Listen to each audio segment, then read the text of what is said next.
नमस्कार, मैं हूं राम मोहन शर्मा। ट्रांसफॉर्म उत्तर प्रदेश उत्तराखंड कॉन्क्लेव में आपका स्वागत है। कोरोना ने दुनिया को काफी बदल दिया है। काम करने के तौर तरीके से लेकर रहन सहन तक में बदलाव आया है, मगर इस महामारी का सबसे ज्यादा असर अर्थव्यवस्था पर पड़ा है। यानी महामारी के साथ साथ अब अर्थव्यवस्था को पटरी पर लाने की भी बड़ी चुनौती है। हालांकि सरकार अपने स्तर पर कई दावे कर रही है। आत्मनिर्भर अभियान समेत कई सुधारों की बात कही जा रही है। इस आपदा को अवसर में बदलने के प्रयास भी किए जा रहे हैं। यानी कोरोना की वजह से जो कमजोरियां हैं, भविष्य में उन्हें ही ताकत में बदलना है। इसके लिए उद्योग जगत की भी बहुत महत्वपूर्ण और अहम भूमिका होगी। इसी पर हम करेंगे चर्चा। आखिर बदले हुए दौर में उद्योगों की भूमिका कितनी बदल गई है और इस बदलाव के लिए उद्योग कितने तैयार हैं।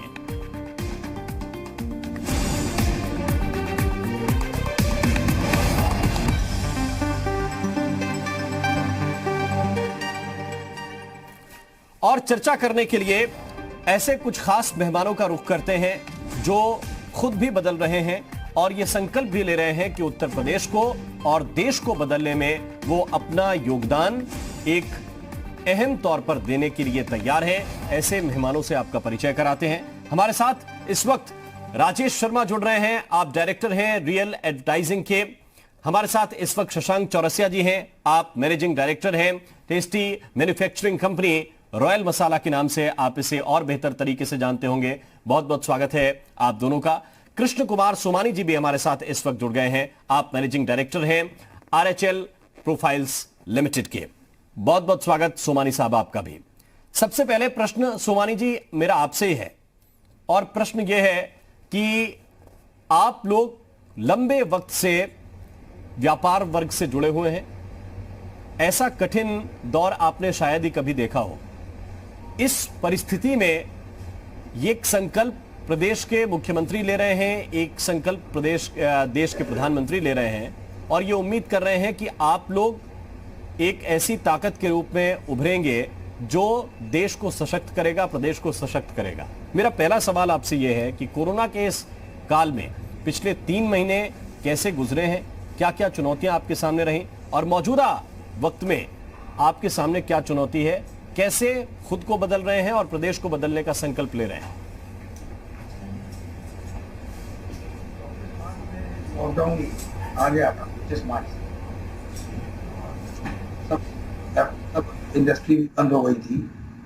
तो उस समय तो हम लोगों ने तो प्लांट तो बंद किए, अपने जितने भी हमारे स्टाफ थे और हमारे यहाँ पे वर्कर्स थे उन लोगों का ध्यान रखा, जिससे कि आगे चल के जब भी हम लोग अपनी फैक्ट्री को चालू करें तो हम लोग पूरा प्रोडक्शन कर सकें। और उन लोगों का भी ध्यान रखें क्योंकि उन लोगों की बहुत ज़रूरतें रहती हैं जी। एक तो हम लोगों ने ये एक्शन लिया।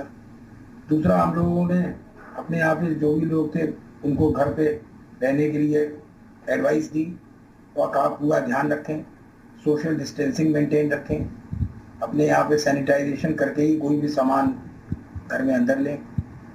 तो ये सारी चुनौतियों को हम लोगों ने इस तरह सामना किया। अब आगे लॉकडाउन को इन्होंने हटा दिया था तो हम लोगों ने अपनी फैक्ट्रियां चालू कर दी हैं। जो लॉकडाउन के पहले डिमांड थी तो उसकी वजह से हम लोग अपनी अभी 60% कैपेसिटी पे चला रहे हैं अपने प्लांट को जी, और माल भी बिक रहा है अभी तो। लेकिन अब आगे क्या अनसर्टेनिटी है, ये सबके माइंड में एक अनसर्टेनिटी सी है कि क्या होगा आगे। तो उसके लिए हर एक क्राइसिस जो है अपॉर्चुनिटीज भी क्रिएट करता है, जैसे भी आपने खुद ने कहा। तो अगर स्टेट गवर्नमेंट और सेंट्रल गवर्नमेंट प्रॉपर स्टेप्स लेगी जी, तो ये क्राइसिस से हम लोग और स्ट्रांग इमर्ज करेंगे, ये मैं मानता हूँ। ये जो आपने बताया सोमानी साहब, मैं आपके पास लौटूंगा। ये तो आपने शुरुआत में जान बचाने की बात बताई है। प्रधानमंत्री ने कहा कि जान है तो जहान है, फिर बाद में दोनों को साथ उन्होंने जोड़ा कि जान भी और जहान भी।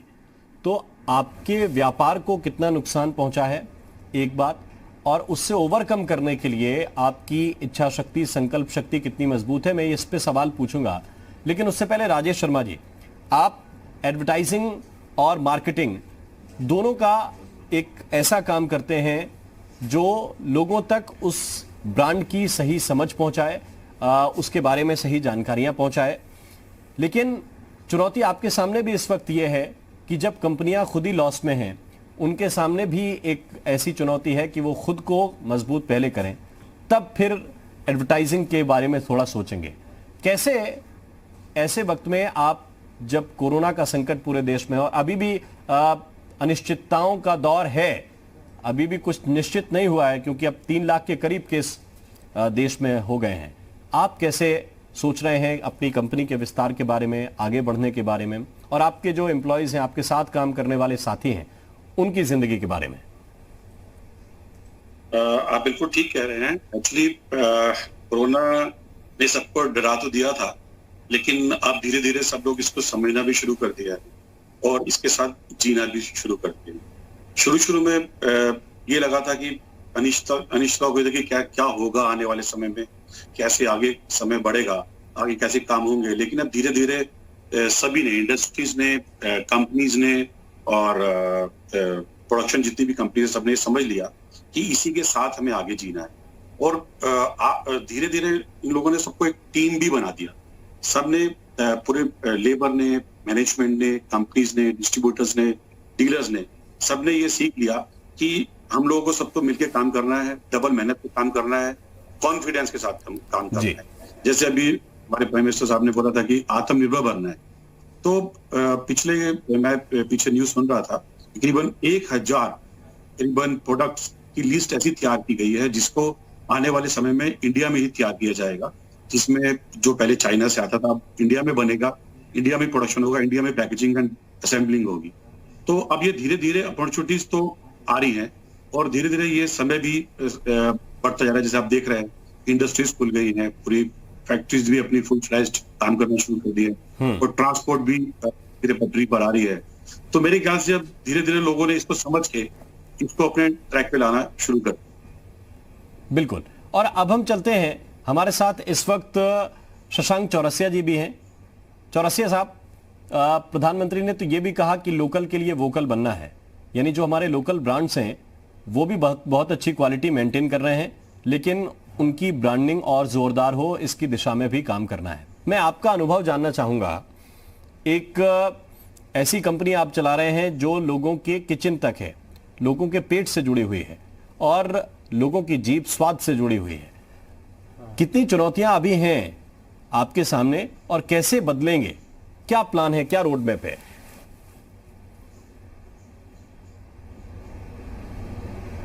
अगर आप चुनौतियों की बात करेंगे तो चुनौतियां हमारे हिसाब से ये नहीं है, हमारे लिए एक अपॉर्चुनिटी है। ये एक एसेंशियल फूड आइटम है जिसकी हर घर में पहुंच होनी चाहिए। तो हमने शुरू से ही निर्णय लिया था कि हम अपने यहाँ फैक्ट्री में सैनिटाइजेशन का प्रोसेस करेंगे और इसको अपॉर्चुनिटी में बदलने के लिए हम ऑटोमेशन पे जा रहे हैं। हम सरकार जैसे जैसे नियम बदलती जा रही है उस तरह सरकार के साथ अपने नियमों को बदलते हुए इस पे और आगे से बढ़ने की कोशिश कर रहे हैं। ब्रांडिंग के हिसाब से अगर आप देखेंगे तो ये समय एक ब्रांडिंग के लिए बहुत अच्छा समय था। इसके लिए हम बहुत ही अग्रेसिव ब्रांडिंग कर रहे हैं जी। टीवी ब्रांडिंग है और मीडिया है, वेब ब्रांडिंग है। तो हम अपने तरफ से सारी तैयारी करके बैठे हैं कि हमें सरकार के साथ चलना है, कोरोना से भी जीतना है और सब भारत को आत्मनिर्भर भी बनाना है। बिल्कुल। एमएसएमई के लिए, लेकिन चौरसिया जी, एमएसएमई के लिए सरकार कह रही है कि वो और रियायतें देने जा रही है। बड़े स्तर पर भी ये भी कह दिया गया कि ग्लोबल टेंडर्स जो है नहीं होंगे अगर 200 करोड़ तक की कोई चीज़ सरकार को खरीदनी है। ये बड़े पैमाने पर यह बात की जा रही है, लेकिन लोकल स्तर पर, क्षेत्रीय स्तर पर क्या चुनौतियां आपके सामने आती हैं जिनसे आप फेस करते हैं, जो उम्मीद आप कर रहे हो कि सरकार अगर इसमें मदद करे तो बहुत तेजी के साथ छोटी कंपनियां या जो एक स्तर तक पहुंच चुकी हैं, एक सर्टेन लेवल पे पहुंच चुकी हैं, उन्हें एक बूस्ट चाहिए, उन्हें मदद मिलेगी?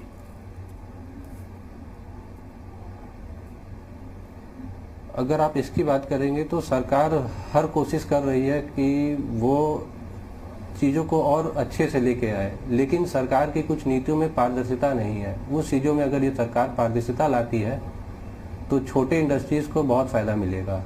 जैसे सरकार का कहना है कि गो वोकल फॉर लोकल, तो ये एक पहली सरकार ऐसी है जिसने लोकल के बारे में सोचा है। तो सरकार अपने तरफ से पूरी प्रयास कर रही है। अब हमें अपने आप को मजबूत करना है कि हम अपने आप को कहाँ तक ले जा सकते हैं। बिल्कुल, हम कहाँ तक ले जा सकते हैं, यही सबसे बड़ी बात इस वक्त है। सोमानी साहब, आपका अनुभव क्या कहता है, कितने जल्दी इसे ओवरकम करेंगे? क्योंकि जाहिर है कि सारी जो सप्लाई है वो डिमांड पे निर्भर करती है। जितनी मार्केट की मांग होगी उतना आप लोग मैन्युफैक्चर करेंगे और फिर उसको सप्लाई करेंगे। सवाल यहीं से खड़ा होता है कि डिमांड कैसे बढ़ेगी और कैसे आप लोग एक नए लेवल पर अपने बिजनेस को पहुंचा पाएंगे, क्योंकि एक लंबी कतार आपके पीछे भी एम्प्लॉयज की है, कामगारों की है, मजदूरों की है, सप्लायर्स की है, एक लंबी चेन आपके बिजनेस से जुड़ी हुई है। देखिए, ये चुनौती तो है ही, और ये कोरोना जो है ये लंबा चलने वाला है। तो हम लोगों को इस कोरोना के संग रहते हुए समझना पड़ेगा और जीना सीखना पड़ेगा। हम लोग को अपनी जो केयर रखनी है वो भी करनी पड़ेगी और काम भी करना पड़ेगा। गवर्नमेंट को जो है इस समय मेरे ख्याल में अपने फिस्कल डेफिसिट को इतना ध्यान ना दे करके ये करना चाहिए कि करेंसी प्रिंट करे और स्पेंडिंग बढ़ाए, इंफ्रास्ट्रक्चर में डेवलपमेंट करे, जो कि गवर्नमेंट सोच भी रही है और कहा भी है, अनाउंसमेंट भी किया है उन्होंने, और कंस्ट्रक्शन सेक्टर को बूस्ट करे जी। अगर कंस्ट्रक्शन सेक्टर और इंफ्रास्ट्रक्चर डेवलपमेंट में दोनों में खर्चा होगा तो सारी इंडस्ट्री अपने आप रिवाइव कर जाएगी। दूसरी चीज जो मेरे को लगता है वो ये है कि गवर्नमेंट ने स्क्रैपेज पॉलिसी को रोक रखा है। वो सोच तो रही है कि उसको अनाउंस कर रहा है। अगर स्क्रैपेज पॉलिसी अनाउंस कर देती है तो जो हम लोग बाहर से स्क्रैप इंपोर्ट करते हैं तो वो हमारा फॉरेन एक्सचेंज बचेगा, और दूसरा कंट्री के अंदर जो स्क्रैप जनरेट होगा तो स्क्रैप से रिसाइकलिंग होगी जी।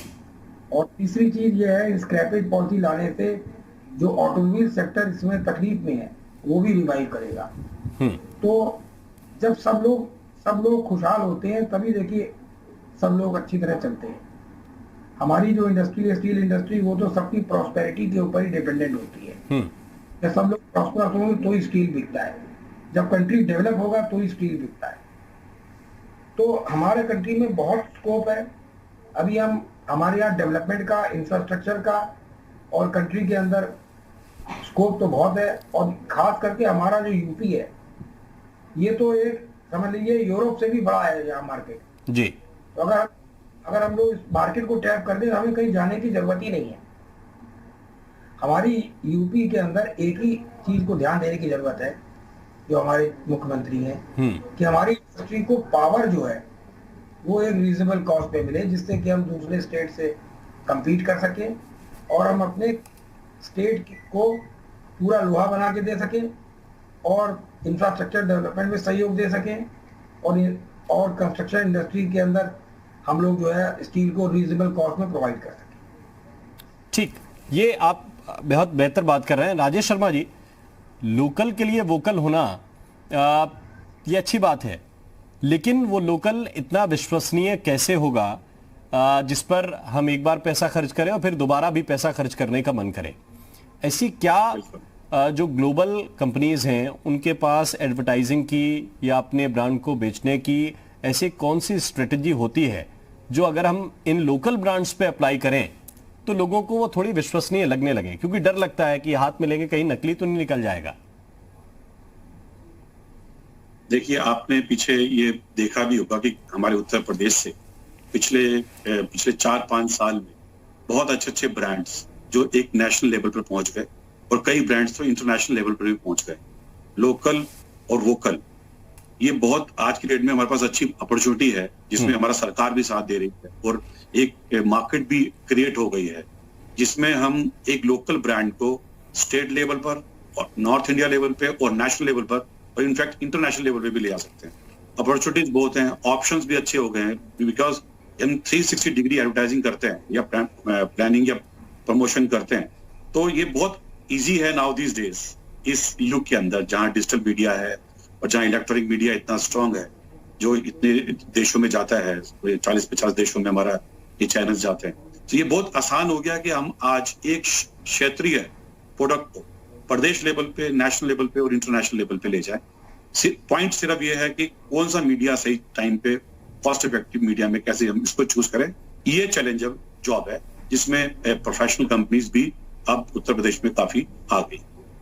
बिल्कुल, प्रोफेशनल कंपनी। मैं जो जानना चाह रहा था आपसे, एक आप अपनी फील्ड के एक्सपर्ट के तौर पे, कि वो स्ट्रेटजीज क्या होनी चाहिए इस वक्त, खासतौर से एडवर्टाइजिंग और मार्केटिंग को लेके, जो आपको एक छवि बना दें कि ये जो ब्रांड आप पहन रहे हैं या कोई चीज़ खा रहे हैं वो लगे कि हाँ एक स्तरीय चीज़ है। क्योंकि एक भारतीय लोगों के दिमाग की चीज़ ये भी है कि जब तक कोई चीज़ आप एक स्तरीय नहीं बना देते तब तक उसको थोड़ा सा हीन दृष्टि से देखते हैं। वो जो ब्रांड की बात है, जो जिसे कहते हैं कि ब्रांड वैल्यू है, उसमें बहुत हद तक काम आप जैसे लोग भी कर रहे हैं उसे ब्रांड बनाने में। देखिए, इसमें काफी चीजें इन्वॉल्व होती हैं कि हम कौन से क्षेत्र में एडवर्टाइजिंग या प्रमोशन करना चाह रहे हैं, किसको हम अपना टारगेट करना चाह रहे हैं, कौन सा एज ग्रुप है, कौन सा इनकम ग्रुप है, कौन से एरिया में, रूरल मार्केट में है कि अर्बन मार्केट में है। इसमें काफी चीजों के ऊपर वर्किंग करने की जरूरत रहती है। और उसके बाद सारा डाटा निकलने के बाद फिर हम इसको सजेशन करते हैं कि हमें एडवर्टाइजिंग यहाँ पर इस तरीके से और इतनी इस मीडिया में करनी चाहिए। और आज की डेट में तो इलेक्ट्रॉनिक मीडिया इतना स्ट्रांग है, आपको खुद ही देख रहे हैं कि इतना इलेक्ट्रॉनिक इतना स्ट्रांग है कि ये यदि हम सिलेक्ट कर लें अपने लिमिटेड बजट के अंदर, तो हम इसको बहुत अच्छे तरीके से एडवर्टाइजिंग अपने नेशनल लेवल पर और इंटरनेशनल लेवल पे कर सकते हैं। बिल्कुल। शशांक चौरसिया जी, एक एडवर्टाइजिंग भी बहुत सशक्त माध्यम है, लेकिन उसके साथ क्वालिटी भी, और आप किस भरोसे के साथ जनता तक पहुंच रहे हैं, ये बहुत हद तक मायने रखता है। क्योंकि पहली बार तो कोई एडवर्टाइजिंग देख के चीज खरीदेगा, लेकिन दूसरी बार आपके स्वाद के आधार पर आपका मसाला चुना जाएगा। तो क्या क्या आप लोग आगे और बेहतर हो, क्योंकि अब जो चुनौती है, और मैं दूसरा सवाल आपसे इसके साथ ये भी पूछना चाहता हूं कि क्या आप ये उम्मीद करते हैं उत्तर प्रदेश की सरकार से कि कम से कम उत्तर प्रदेश में अगर कोई चीज सप्लाई होनी है तो फिर प्रदेश के व्यापारियों को उसमें प्राथमिकता दी जाए?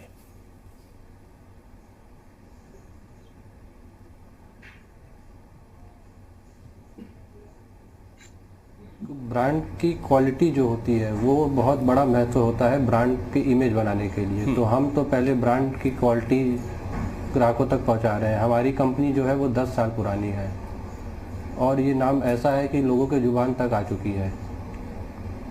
ब्रांडिंग तो हम कर ही रहे हैं, साथ में क्वालिटी भी देते हैं जिससे लोगों की डिमांड आती है। और अगर आप सरकार की करेंगे तो सरकार हर मुमकिन कोशिश कर रही है। हमारा खुद का पर्सनल ट्रांसपोर्टेशन है कि जिससे हम यूपी में किसी भी जगह अपने प्रोडक्ट को इजीली अवेलेबिलिटी करा देते हैं। शुरू में ट्रांसपोर्टेशन की दिक्कत आई थी, लेकिन सरकार ने उसको समझा और बड़ी सरलता से ट्रांसपोर्टेशन भी चालू करके लोगों तक लोकल सामान जो होती हैं वो पहुंचाई। जी, तो अभी इस दौर में जब चीज़ें कठिन हुई हैं उद्योगपतियों के सामने, व्यापारियों के सामने, तब चौरसिया जी आप देख रहे हैं कि एक ग्रोथ हो सकती है, क्योंकि आपकी ग्रोथ के साथ साथ आपके साथ जुड़ने वाले लोगों की ग्रोथ भी जुड़ी हुई है।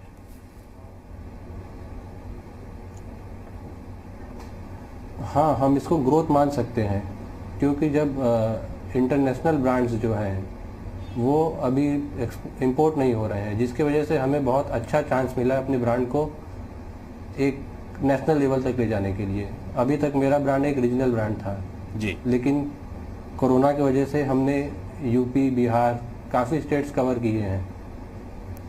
जी, यानी आपदा को अवसर में बदलने की जो बात कह रहे हैं मुख्यमंत्री या प्रधानमंत्री, वो संभावना आपको नजर आती है कि धीरे धीरे आगे बढ़ा जा सकता है उस ट्रैक पे? हाँ, जिस तरह से हमारे माननीय प्रधानमंत्री जी और योगी जी कह रहे हैं, हमारे लिए पूरी अपॉर्चुनिटी है। हम अपने ब्रांड को एक हाइजीनिक प्रोसेस की तैयारी भी कर रहे हैं और ऑटोमेशन की पूरी तैयारी कर रहे हैं, जिससे हम कोरोना से भी लड़ सकते हैं और अपने ब्रांड को एक बड़ी ऊंचाई तक ले जा सकते हैं। ठीक, सोमानी साहब, अर्थव्यवस्था को बूस्ट देने के लिए, अर्थव्यवस्था को मजबूत करने के लिए जो पैकेज देने की बात देश की वित्त मंत्री ने डिटेल से बताई, प्रधानमंत्री ने जिसका ऐलान किया था, उसको आप किस तरह देखते हैं? अर्थव्यवस्था आत्मनिर्भर बनाने की दिशा में ये कैसा कदम है?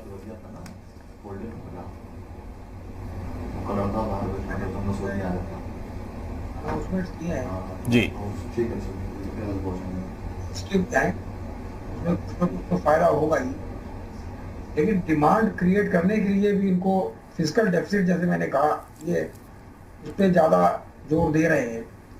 अगर फिस्कल डेफिसिट से थोड़ा सा अटेंशन डाइवर्ट करके शॉर्ट टर्म मेजर्स लें तो लॉन्ग टर्म में फिस्कल डेफिसिट ऑटोमेटिक कंट्रोल हो जाएगा जी। क्योंकि अभी इकोनॉमी अगर जो है स्लो डाउन में चली गई तो लॉन्ग टर्म प्रॉब्लम्स क्रिएट हो जाए। इसलिए मेरा अपना मानना यह है कि इनको, जैसे और कंट्रीज में भी हुआ है और देशों में भी उन्होंने जो है काफी बड़ा स्टिमुलस दिया है, तो इस स्टिमुलस को बढ़ाने का स्कोप है मेरे हिसाब से। एक ये मेन चीज जरूरी है, और गवर्नमेंट को स्टेप इन करना पड़ेगा, गवर्नमेंट स्पेंडिंग बढ़ानी पड़ेगी, जिससे कि ओवरऑल इकोनॉमी अगर जो है एक बार इस प्रॉब्लम से निकल जाती है तो अपने आप की शक्ति से ही जो है वो सब काम होने शुरू हो जाए। बिल्कुल, ये कुछ ऐसे कदम हैं जो सजेस्ट कर रहे हैं आप जैसे जो एक्सपर्ट है अपनी अपनी फील्ड के, और इस पर सरकार को जरूर ध्यान देना चाहिए। बहुत बहुत शुक्रिया, बहुत बहुत धन्यवाद आप सभी मेहमानों का हमारे इस कॉन्क्लेव में हमारे साथ जुड़ने के लिए।